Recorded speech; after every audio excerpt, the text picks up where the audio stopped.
Christmas Eve 2002. Modesto, California. The streets were quiet. Families were wrapping gifts. But in one house on Covenor Avenue, a dark plan was already in motion. Laci Peterson was 27 years old, 8 months pregnant with her first son, Connor. She was glowing, happy, and ready for Christmas. That morning, she supposedly took her dog for a walk and vanished off the face of the earth. Her husband, Scott Peterson, played the role of the grieving husband perfectly. He cried on camera. He led search parties. But there was one silent detail that the world didn't know yet. 2 weeks before Laci disappeared, Scott told a secret lover that he was a widower. He said his wife was already dead. How did he know she was going to die? Or did he already decide her fate? This is the chilling case of Laci Peterson. To the outside world, Scott and Laci were the American dream. Handsome husband, beautiful wife, a nice house, and a baby on the way. But behind closed doors, Scott was living a double life. On the morning of December 24th, Scott told police he left home at 9:30 a.m. to go fishing at the Berkeley Marina, located 90 miles away.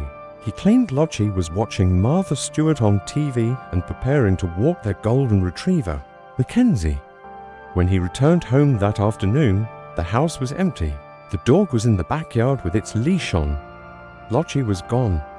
Police were immediately suspicious. Who goes fishing alone on Christmas Eve, 90 miles away from their pregnant wife? Scott appeared calm. When police searched his boat, they found nothing fishy, literally. No fish, no bait. But they did find something else. Scott had purchased a 2-day fishing pass, but he couldn't even say what fish he was trying to catch. And then the lies started to unravel. Scott told people he was golfing. Then he told police he was fishing. His stories were changing. On January 24, 2003, exactly 1 month after Laci vanished, the case broke wide open. A woman named Amber Frey came forward. She wasn't a suspect, she was a witness. She had been dating Scott Peterson. Scott had told Amber that he was unmarried. Then, in a chilling phone call recorded by police, he admitted he was married, but claimed he had lost his wife and this would be his first Christmas without her. He said this on December 9th. Laci didn't disappear until December 24th. This was the smoking gun. Scott was planning his future as a single man while his pregnant wife was still alive. Months passed. The search turned cold. But the ocean always returns what is stolen.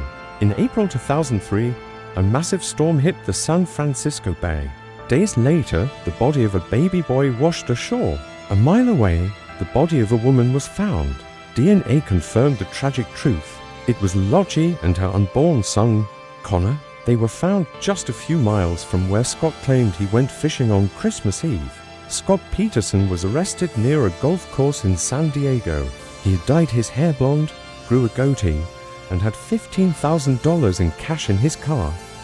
He was running. In 2004, Scott Peterson was convicted of murder and sentenced to death, later commuted to life in prison. To this day, Scott maintains his innocence.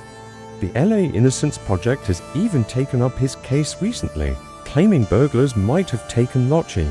But the evidence of the fishing trip, the lies to Amber Frey, and his cold behavior paints a different picture. Scott Peterson wanted a different life, a life without responsibility, and to get it, he destroyed the most precious gifts he had. What do you think? Is Scott Peterson a cold-blooded killer, or is there a chance he is innocent? Let me know in the comments.